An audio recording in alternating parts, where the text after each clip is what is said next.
A very good morning. We come onto this particular segment of the program having been a little bit emboldened by a discussion behind the scenes that was taking us places. How about we take you places on that particular conversation? We're being joined by one of the senior reporters we have at Nation Media Group, Joyce Nakato, to give us perspective and insight with regard to what's happening in the education sector and the latest developments therein. Of course, we shall be alternating and understanding a few things.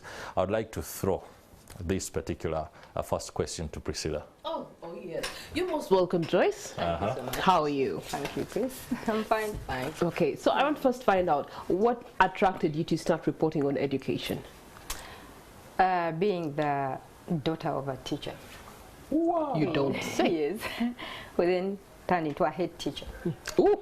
Who runs the school. Wow. Yeah. So I kind of know a bit of what happens around school. So you know the politics, the socials, the nitty-gritties. Yeah. Okay, all right, that's very interesting. I then want to bring into subject the current pressure that the country is having, the Ebola outbreak. Yes. And one of the things that we were talking about with Chris earlier was the Ebola outbreak versus the education and the sensitive third term that we're talking about, where you do have candidates preparing to do their final examinations in Mubende district and neighboring districts. And in your perspective, how is that being handled, or how do you advise it be handled, given the stories that you have covered with COVID-19 and education?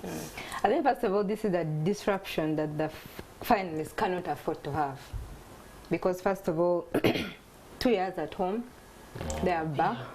They are preparing for their exams. One would have thought that for the first time in 2 years, they're going to have a normal experience, aside from their friends and their colleagues who had to suffer through COVID-19 and they had to do their final exams. So now Ebola is a threat to them. And the best thing right now, because they cannot send them home, since it's not, at least it's not airborne, it's just through contact. So the best thing they can do is put in place guidelines to ensure that the learners are protected, because first of all, there are many, and you cannot keep them from contacting each other. So, you know, the use of jig, hand washing, because we've been told that sanitizer does not work in this situation very well, but it's jig that helps mostly.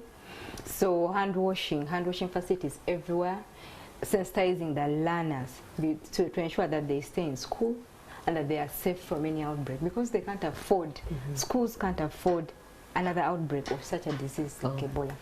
Yeah, you're definitely right. You bring into perspective the fact that these very same groups of Ugandans have been out of the system for 2 years. 2 years. This is the first year that we're having a normal education system.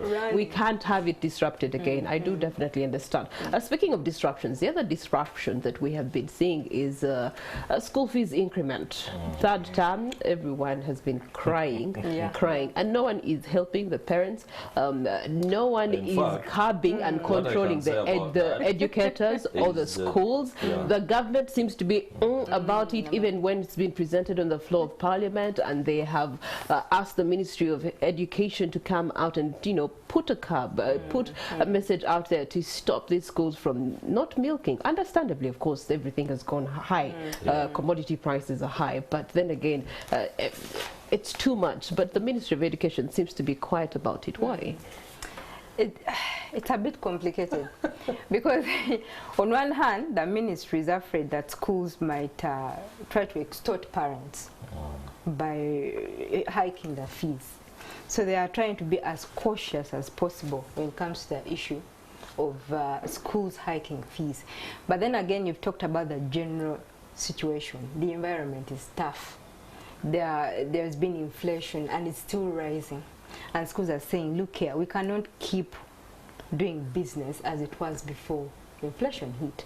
So they are adamant that we have to raise the fees to be able to keep our schools running.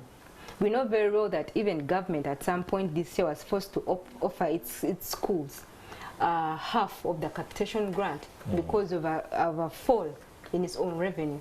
So what was decided was that schools should first meet, board of directors, PTAs, and first discuss how much should be raised. And when the argument is, when they agree on how much should be raised, then they go to the Ministry of Education. They write to the permanent secretary and tell them, this is school ABC, we are looking to raise our fees by this much because of the problems that we are facing.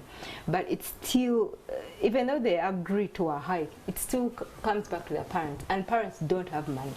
Since the outbreak of COVID-19, people don't have money. There is wide-ranging poverty. By the time the schools reopened this term, head teachers were telling me that they had arrears. Parents, schools broke off last term when parents had not paid fees. Yeah. And so when they came back, they still have all these school fees balances, but then people have to come back and study, the learners have to come back and study. What some schools have done before hiking the fees is to have payment plans in place. If parent A can afford to pay probably 50,000 per month, let us go with that. Because you cannot say, you first pay all the fees before you bring back the learners. Then you won't have any learners in school. But it's still a crisis. The ministry is trying to handle it. I think I read some in the New Vision that they had allowed schools to at least rise by 10%, but still you have to write to the Ministry of Education to prove that you really have to raise the fees. Does this apply both to private and public schools? No, only private schools, because remember in government schools they don't pay fees. However, there was a move by some government schools to ask parents to make a bit of contribution because they cannot only look at government funds. All right. Yeah. Talking about bits of contribution, just over 2 weeks ago we had an issue of milk. Milk. How far are we regarding milking? First, wait. Before we go, before she answers, Chris, let me ask you, what contribution did milk have to who you are today? A lot. I must be very, very clear about this. I believe... Not breast milk. No, of course we're not. talking about milk in school. We did a lot of powdered milk during my day and time. In school? Yeah, in school. But it was more like part of a government program. I remember there was a Fairway Primary School, Aga Khan, Naviyonga, and North Road in Bali. There was this arrangement where we could get packed powdered milk on a weekly, and then we could, get along with that. But I think that arrangement is no longer there. Right now, people are crying that they are being milked. Tell us about that. Okay. Yes. Recently, I think around 2 or 3 weeks ago, they launched the milk program in schools again, because the recent one I read about was in 2017. That's of southwestern Uganda, where they were pioneering the project. But this time around, there are some critical voices. They're like, look, really? In this hard economic time? Is it really a priority? And that means, okay, the government has a point. That look here, we want to improve the children's nutrition. What the children are missing out on these essential, benefits of milk. And the head teachers are like, okay, we understand where you're coming from, but Teacher, struggling to... Teacher, at the back bench there is a hand. Teacher, me.